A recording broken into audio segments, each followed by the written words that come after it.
Hi guys, it is Stargirl805 aka Ruby. I will be reacting to the video of my story that I submitted into Minute Videos. I would have never thought the moment that I was going to submit my story onto their website that they would choose me to make their video. They sent me an email saying that they were really interested in my story and wanted to share it with everybody. So that was really cool of them. They did ask me more questions, so they got a little bit more detail of what I wrote on their website. So I can't wait to rewatch it. It's been a while since I've seen it, so it'll be kind of like watching it for the first time. So let's go watch it, and I'll give you my thoughts and feelings and anything that might need clarification. Let me know down below if you guys have any questions, concerns, and just let you guys know that it has been 11 years since it's happened. So don't worry about if it's happened recently. I'm more than happy to talk about it. There's nothing that but whatever I can recall and remember to tell you guys, I will be more than happy to share with you. So let's go into watching the video. Okay guys, I got my gaming headset on, and yes, I do play, and if you ever want to come on by, I stream on Twitch. But furthermore, let's go into the video and let's start reacting to it. What just happened? You hit my friend! She's under the car! Oh my god, I hit someone? I think I'm gonna be sick. Move your car now! I could see the driver's feet run back into the car, and the next thing I felt was the weight of the car pushing back down onto my body. But this time, even harder. I tried to yell for her not to, but I couldn't breathe. And then the car shifted gears into reverse, and my left cheek started to grind onto the floor. So what happened was I was walking across the street, and my friend was in front of me, and she was super excited because she was going to watch Iron Man with me on DVD. And I thought it was the cutest thing in the world as I watched her, and I saw a car coming my way, and I thought, okay, this person's gonna stop, right? So I stopped dead in my tracks thinking she was gonna see me. I was dead wrong. She ran me over, and the back tire actually hit my back. And she never actually got out of the car. My friend screamed at her to get out of the car, and that's when she went into reverse, and that's when the muffler hit my top portion of my back. I actually still have a slight scar from it because it was a 3rd-degree burn, and it's already healed, so no worries about that. So let's keep going. It was so unbearable that I couldn't speak. I tried to move, and when I did, I felt my spine slowly crunch. I could smell my skin burn against the hot muffler. I tried to move my face, but I couldn't see anything. Is this where it stops? How my life will end? Underneath a ton of hot metal? And when I opened my eyes again, I saw the same pair of feet hop out of the driver's seat and green vomit splashing onto the pavement. So I remember after the accident happened, I screamed for God for help, and she stopped, and I heard my friend screaming, and I looked at my hands. There was some blood because there's still some portions on here from the accident. It's fully healed, and then I even have some scars here. You can kind of tell here that that's where I had a big old, right here on my arm is where my skin scraped here, so I was full of blood. And I just looked at my hands and I was like, okay, I can move them. Okay, so maybe can I move my toes? If I can no longer move anymore, then that's what my life will be. So I moved my toes, and it was able to move, but very slightly, and it hurt. And I thought, okay, at least I can feel my feet. For the vomit portion, my friend actually told me about that. I never actually saw her feet. I never actually met the lady. I never saw what she looked like. I just heard that she got out of the car after she went reverse, and she went on the side of the road and vomited. Like, I guess she was disgusted with herself, and I don't know if I think she thought she killed me. I think that's what happened. I don't know, to be honest. Are you okay? Oh my god, I'm so sorry. Can you hear me? My friend knelt down next to the car and reached for me, trying to get me out from under the car. As she pulled, I screamed in agony, feeling my skin being peeled off by the hot muffler. She immediately let go of my arm, which was now broken, and as soon as she pulled her hand away, I saw them completely coated in red. I could hear the sirens in the distance coming closer while my friend ran around hysterically yelling for help. She laid down next to the car and said, "I'm so sorry. I didn't know. Are you in pain?" "I'm okay." I didn't feel any pain. And then I realized I couldn't feel anything at all. So what happened was she ran to me right away. She grabbed my hands tightly and was like, "I am here for you. Are you okay? What do I do?" She was freaking out. Of course, rightly so. Her friend just got run over. And she didn't say she was sorry. To be honest, I can't remember if she did, but I remember that she was trying to comfort me, make me feel better. And she didn't try to pull me, thankfully. And my hands were coated in blood because of all the blood that was seeping from everywhere. And my arm didn't break, thankfully. But she did stay there with me, and I wasn't feeling any pain because the doctors actually told me it was probably from the adrenaline that my body was pumping that I wasn't feeling any pain at that moment. I don't remember, to be honest, if there's any sirens. But there probably was, but I can't recall. I was pinned to the ground when a police officer's face replaced my friend's and looked at me completely shocked. "Can you move your arm? Stay calm. We will get you out of here. What is your parents' contact information?" All I knew was I had just been run over by a car. I could only imagine what shape I was in when he asked for my parents' numbers. When he called, my dad answered at first. He thought they got the wrong number because the police officer said I had been in a car accident. Car accident? I'm sorry, that doesn't make any sense. I think you have the wrong person. My daughter is way too young to drive. "I don't. Your daughter was hit by a car and is currently trapped underneath. We need you to come right away." So this is actually true. I had a little purse backpack, and he did ask for my parents' phone number. He took out his phone. He's like, "What is your dad's number?" Or your mom's, or whatever he asked for. And I said, "Well, actually, go in my purse, open the bag, you'll find my flip phone, press dial 1, talk, and you'll instantly call him." So he called my dad. My dad knew at the time that I was going home. Before I was walking home, because I had called him letting him know, "Dad, I'm actually going to go home right now. I'll let you know when I get home." He was at the grocery store, and he was telling me, like, "Oh, are you going to find a job?" Because I was 16 at the time. And when he answered the phone, he's like, "Oh, hey, Mika, are you already have 2 jobs so I can quit mine? Are you going to support me?" And he was kind of joking, and the police officer's like, "Hey, this is Officer so-and-so. I'm calling you because your daughter's been involved in an auto accident." And that's when he was like, "What?"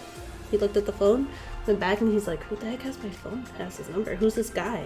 He was so thrown off, and he's like, "What are you talking about? My daughter doesn't drive." And the officer's like, "I'm so sorry, sir, but your daughter is been involved in an accident. You need to come right away."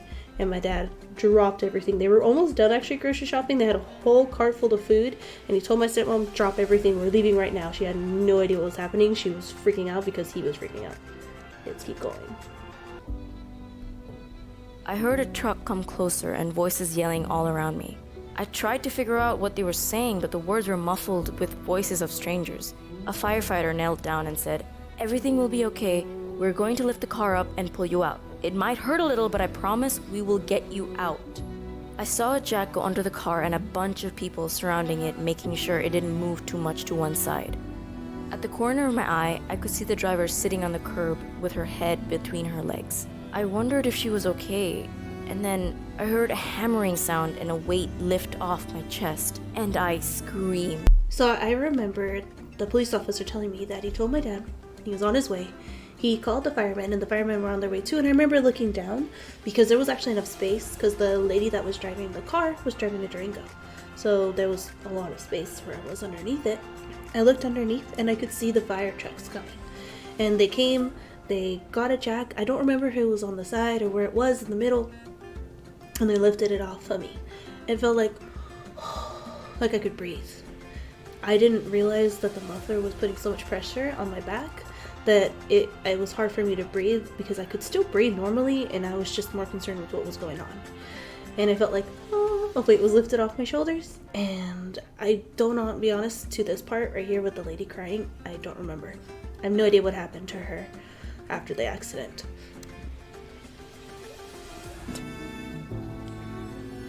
I felt my lungs fill with air and then a sharp pain shot through my entire body. Paramedics quickly grabbed my armpits on both sides and began pulling me out from underneath the car. I could feel a slight suction on my back from the muffler finally being released from my spine, and then they started to drag my legs across the floor like a lifeless rag doll. All I was able to do was scream from the worst pain I had ever felt in my entire life. I begged them to stop. Please, stop. Tears ran down my face as they ignored my cries and dragged me to the floor. Once more and you're on the stretcher. Hang in there. So I do remember that. Ooh, it was a lot of pain. Oh, those shoes. I was actually wearing like slip-ons from Payless. My dad actually still has the one shoe he found on the side of the road. I don't know why he kept it. But he says it's like a reminder of him to know that I'm still with him and still alive. So once they lifted it up, they did tell me, okay, we're going to drag you off. One moment. So they grabbed me. I don't remember if it was under my armpits or my arms. They dragged me from the car, and it was the most immense pain I've ever felt. It was so painful. I was screaming, and then they're like, okay, we have to move you one more time. And I was like, please don't do it, please don't. And I was crying, and I was in tears, and I begged them to just not do it. No, please, don't do it. And they moved me, and I screamed again. Oh, yeah, that wasn't very fun. When they finally got me out, they threw me onto a stretcher and started cutting my clothes off. My friend came running over, crying as she stood next to me, telling me how sorry she was for letting this happen. I tried to tell her that it was okay and that it wasn't her fault, but the paramedics pushed her aside and rushed me out as soon as possible. My parents arrived on the scene where my dad saw everyone around me. He broke down in tears, begging for them to help his little girl. Before I could answer, the paramedics cut in and told my parents to get into the ambulance because I was now in critical condition. I don't know if I was in critical condition, to be honest. I just remember they did put me on the stretcher. They put a blanket, letting me that they were going to cut off my clothes because they want to see if there's anything else wrong with me. My friend could not be near me because she was off to the side. I remember I had asked if she was okay, and they're like, yeah, she's over there, don't worry, we'll let you know how she's doing. And my dad did arrive at the scene right as they were putting me into the ambulance. Unfortunately, only one person can go with me, so my dad decided to go and told my stepmom to meet us at the hospital. I don't remember the ride in the ambulance, to be honest. It wasn't that far. And yeah, let's keep going. Right away, the doctor set me up to the ICU. I spent most of my time laying in a hospital bed connected to ventilators with nurses reassuring my parents that I would make it. The problem wasn't surviving, but what was to come after, and I wasn't prepared to hear the doctor's words. You have some internal damage, but we've managed to keep that under control. Your right lung was collapsed, which is now under control as well, and your femur, it snapped in two, with your spine severely fractured. I'm sorry, but with these injuries, you have a 30% chance of ever walking again. So when they got me to the ambulance, and the ambulance got me to the hospital, they wheeled me into the ER. Need to make sure that I'm okay. They did think I had a collapsed lung, but they couldn't figure out if I did because I was breathing normally, but they still had those air things. It's not like this one that they're showing, but it was like a tube and it had a little nose. Oh god, I hated that thing. When I would move it and they're like, what are you doing? And I was like, nothing. And my femur was broken. It was snapped in two. They were actually surprised that it didn't hit my artery because they're like, if it had, you would have bled out and probably would have died. And I was like, oh, thank goodness. The 30%, I don't know, to be honest, how that number came to be. I don't remember them telling me that. I don't know where this magical number appeared, but maybe Minute Videos made their own research on it. Also, the nurses were wonderful people. I remember I was in the ER, and after the doctors had seen me, I was singing to them, saying thank you, and all to them. And they all thought I was kind of crazy. They're like, oh, she's gone. She's lost it. It's the medication. And I looked at them, and I was like, but I want to thank you. No one thanks you? And they're like, in our line of work, no, we don't get very many thanks. And I was like, well, thank you. This is my way of saying thank you for doing everything, you guys. And I think they were touched, and they were like, oh, thank you. And then there was one time my stepmom was with me because we were still in the yard. They're trying to figure out what to do with me. And my dad had gone somewhere. And they had a nurse. He was taking care of me. I don't remember what we were talking about. And I remember he was wearing long sleeves. And I can kind of see underneath the sleeve that he had tattoos. And I was like, dude, I have to say, you have really nice tattoos. And my stepmom was over there like, oh my god, oh my god, oh my god. She's lost it. She's lost her mind. She's lost her marbles. What is this girl saying? And the guy moved his shirt up and he's like, oh, thank you, thank you. He's like, you really like them? And I was like, yeah. And she was just like, oh, so she wasn't kidding. I was like, nope. I can very well say that the nurses were very kind and very helpful and very just helpful to be there. And I was very thankful that they were there to help me. Doctors always prepare you for the pain that'll come during and after surgery, but they always leave out the hardest part of all, the loneliness. My parents and friends would try their best to stop by, but once things became busy and no one came, I'd be pushed into a dark corner of my mind. I'd be left with nothing more than a TV, and with it came anger and thoughts of ending it all. Every day a nurse would have to take me to the bathroom and clean up after me, and that made me feel less of a person. And then I'd stare at my body and see nothing but metal pieces holding me together. I began wondering why the driver couldn't have gone a little faster. Why couldn't she have ended it completely rather than this pathetic suffering? Now all I am is invalid, just another useless person in society with no worth, just a pity stare in the streets and a sad, what happened? So I do remember I did have a lot of people in the beginning come visit me. During the day it was fine. I wasn't in the dark corners of my mind, but what hit me a lot was when it was at night and no one was there. The TV would be on 24/7. The funny thing is they actually had secret channels. I don't know how they did it, but they disabled certain channels. And I was one day like, oh, 01, 02, 03. And I found House, and I was just watching House the whole time, and I thought, hey, isn't this funny? I'm watching a hospital, and I'm in the hospital. And they just thought, yeah, that is pretty funny, but are you sure you're okay with watching that? I was like, yeah, I'm okay. If I ever did have to go to the restroom, I had a back brace after my surgery, and they had to put it on me, and then I had a nurse help me get up, and I had a walker go to the restroom. I don't remember, to be honest, if I wiped myself or if they did it. And if I had to take a shower, they would put me in a wheelchair with the brace and no clothes, of course, and they would wheel me into this big old room that was like a big shower. They would wet me, lather me up, and then take me back. I didn't have those little wires that you see right there out of their leg. I think when I told them, it came out a little like it was misinterpreted. So what happened for my femur surgery, they made a hole near my hip, put this metal rod into my leg until my knee. They put screws in there and to keep it secured. I did ask them, I was like, hey, could I ever get this taken out? And they looked at me funny. They're like, yeah, but that'd be really crazy intensive surgery. Like, there's no point because your bone grows over it. And I thought, oh, I thought maybe you could just put it in while it heals and then you take it out. And they're like, no. And I was like, oh, never mind. And there were certain moments where I did have that if that happened. And it really was hard to not think of that. And it did follow me after I was out of the hospital.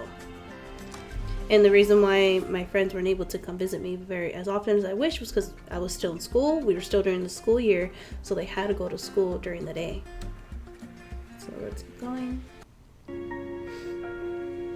I wanted no life than this life at all. And the more I felt like giving up, the less I wanted to do anything. That was until one of the nurses told me we were going for a walk.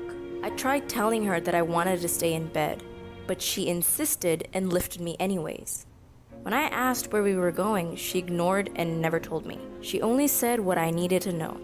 She pushed me from floor to floor while occasionally telling me what each area represented. First was the ER, where I saw a crying boy with a broken arm and his mother comforting him, easing his pain. Then I passed labor and delivery, where I heard the gasp and cries of a new life being born. And then I passed the ICU, where I saw family members huddled around the final ripples of life. It was the combination of these moments where I understood how fragile and unexpected life truly is. So every day I did have something to do. Monday through Friday. In the mornings, I'd either see my occupational therapist, I would see my physical therapist, or I would see I can't remember what her name was, what her occupation was, but she was like a fun therapist. So I would either be trying to learn to walk again, I would either be learning how to take care of myself, kind of like going to the bathroom, the shower, things like that. And then the other one was like, I get to draw, I get to play the keyboard, I get to play the piano or whatever was there. And I remember because it was close to Father's Day and I didn't have a gift. So they had like those ceramic things that you can paint and they put it in the kennel and it would come to being. So when my dad had me as a kid, not my dad, of course, he didn't have me, but when my dad was taking care of me as a kid, we had these sunflower plates. And we don't have those anymore, but I remember the sunflowers. So they had a sunflower there and I painted it and they showed me what to do. And so I gave that to him for Father's Day and he like cried. He tears. And he's like, you don't have to get me anything. And I was like, I know, Dad, but I love you. But this didn't happen. I did have nurses, great nurses that would push me to my limits, know that I could do it. And they would make sure that I knew that I could do it myself. I did have some moments where I didn't think I could. One time, they did wheel me into the physical therapist because it was like kind of like its own little room. And they left me there, and I remember looking outside the window, and it was like the 4th floor of the hospital, and I could see my city, and I could almost see my house from where we were. And I started tearing up because I was like, man, all these people that are out there living their lives don't understand how lucky they are to be able to walk, to be able to run, to be able to do all the things that they want to do. And I felt inferior. I felt like I can't do that. I miss running, and I hated running. I miss walking. I miss doing this. I miss doing that. And I was like, I can't take this for granted anymore. Let's keep going. We can sit and dwell on what could have and what should have, but in the end, the only control we really have is acceptance. There was no point in wishing I had died rather than be where I was, and wishing the same on the driver. So I did what I knew I should, and that was accept. Accept that it was okay for others to help me. And support doesn't mean I'm useless or weak. It just means I'm human. Accept that now I have a 30% chance at walking because of a careless driver. But as long as I keep moving forward, I am one step closer to appreciating time had than time lost. I slowly began physical therapy, which was one of the most unknown things anyone will have to go through, because you'll never know if all your hard work will get you back to normal. It took weeks, but the day came when I was finally able to do what so many of us take for granted every day. I stood up on my own weight and took my first steps. My doctor was in disbelief as he asked me to slowly walk. I can't explain to you the feelings I had when I was able to do that. All I can say is that I cried, and every step I took was stronger and more confident than the ones before. I had gone against their 30% and proved that human will and belief to fight were far greater. I wasn't 100%, and that was something that was going to take time, and I would need to accept, but that day, it didn't matter as long as I kept moving forward. So I did amaze my doctor, to be honest. But the thing is, I couldn't walk on my own yet. He would have been said, no, don't do that. To be a walk, I had to have a back brace. Keep me posture straight like this, because the way I'm doing right now is bad. I had a walker. I did have crutches. So they were having me learn to use crutches, because when I was going to get out of the hospital, I was going to do that on my own. So one day the nurse, she's like, you know what? Let's surprise your doctor. And I was like, okay, what are we going to do? So we went down to the first floor. We walked almost the perimeter of the parking lot. And it did take steps. That took like steps to keep going, and then I took breaks and I got up and I did it, and the nurse told the doctor and he was amazed. And she's like, that doesn't happen very often. And I was like, really? She's like, yeah, like I've never seen his face look that amazed before. And of course at the time, if I still wanted to go to the restroom, I needed her help. I needed to make sure that I was going to be okay. I never wanted to go and make them angry at me while walking on my own. Of course I couldn't do it on my own, but like if my parents were there, I'd always tell them like, oh, I'd rather have a nurse there to make sure I'm not doing anything wrong. And they were amazed. They were very happy for me. And after I did that walk, he was like, okay, we'll see when you can leave. And I was like, yes, because I really wanted to go home. My parents were overjoyed, but that was quickly taken away when they started speaking about suing the driver. He began contacting lawyers, nearly all of whom would take this case. But I didn't want that. I didn't want to ruin another person's life because of a mistake they made. So I grabbed my dad's hand and told him that I wasn't mad at the lady who hit me, that I forgave her, and he should too. He didn't know how to respond, and I could see the anger boiling in him. I knew he probably thought, oh, I didn't mean to pause it, but might as well. Oh, this makes me want to cry because I love my dad to death. So the first day of the hospital, when I was in the ER, my dad, I could tell, was furious. And I grabbed him and I was like, whatever I could muster, energy that I could muster to talk to him, I said, Dad, I'm not angry at the driver. And he looked at me and I said, things happen for a reason. And he looked at me and he just like didn't know what to say. I was like, Dad, don't be angry at her, okay? And he was just like, okay, Mika. He did end up suing her. He did end up finding an attorney.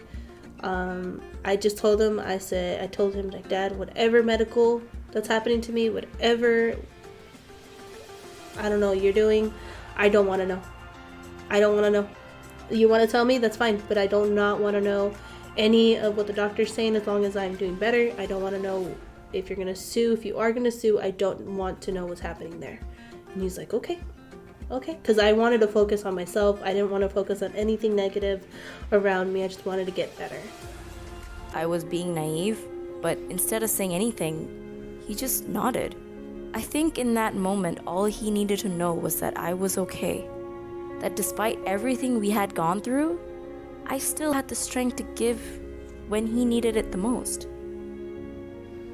Yeah, the funny thing is, my dad told me, he's like, I wanted to be your strength, but you became my strength. You were the one pushing me, and I wanted to be the one to push you, but you were the one that was making me feel stronger. And I guess he never thought that was ever going to happen. I learned that accepting life as it comes is the best thing anyone can do. That holding hatred or grudges against those who knowingly or unknowingly do things to us only stops ourselves from appreciating our own life. I'm lucky enough to say that I was able to walk down my school hallway and be me again. I know not everyone can say this, but I don't expect anyone to understand it. But what I hope you will take away from my story is that sometimes the power of strength is in forgiveness. Hi.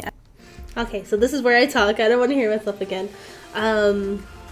Yes, I believe the strength is in forgiveness because it's so hard to forgive somebody. It's really hard to be that person to say, I forgive you. Because we always want to hold in that anger. We always want to be like, you did this wrong to me. I'm going to come after you.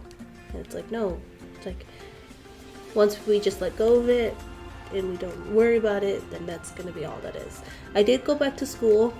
No one knew what happened to me other than my classmates.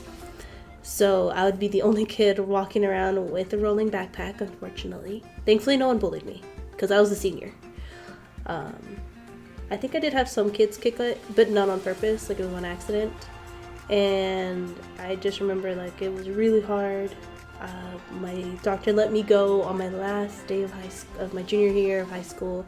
I begged him. I was like, please let me just go and say bye to my classmates. And they did. And my dad took me to my school, the school knew what happened, so they let me go to my last year, and I stayed there for like half an hour before going home, and I got to see my teacher, and it was really nice, and I think she appreciated that I got to see her. I can't really think of what else to go over. There were a couple things, of course, in this video that didn't make sense, but I mean, things gets lost in translation, and I'm still very thankful that they made this into a video, and I don't know what else to say, but I hope to see you guys soon, maybe in the next one. Let me know what you guys like to hear, what you guys have questions about. Maybe do you guys want to hear what my life was like in the hospital, or how long I was there. I mean, I was there for a month. There you go. Answer to that question. I was there for almost a month. And yeah, so I hope to see you guys soon. Let me know what you guys think. Bye.